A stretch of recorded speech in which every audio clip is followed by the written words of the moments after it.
मित्रांनो, जर तुम्हाला तुमच्या करिअरमध्ये नोकरी अथवा बिझनेस लवकर यशस्वी व्हायचे असेल, तर या 4 गोष्टी नक्की फॉलो करा. पेन आणि डायरीमध्ये लिहून घ्या. पहिली गोष्ट, झोपेवर नियंत्रण मिळवा. अवास्तव आराम टाळा.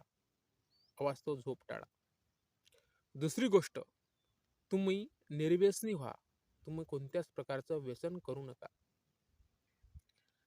तिसरी गोष्ट लिहून घ्या, परस्त्री गमन. कोणत्याही परस्त्रीच्या मुलीच्या मागे लागू नका. मित्रांनो, चौथी गोष्ट, मेहनत. मेहनत फार आवश्यक आहे. मेहनत करा. मेहनतीशिवाय या जगात तुम्हाला काहीही मिळणार नाही. या 4 गोष्टी जर मित्रांनो तुम्ही चांगल्या प्रकारे फॉलो केल्या, तर तुमच्या यशाला कोणी रोखू शकत नाही.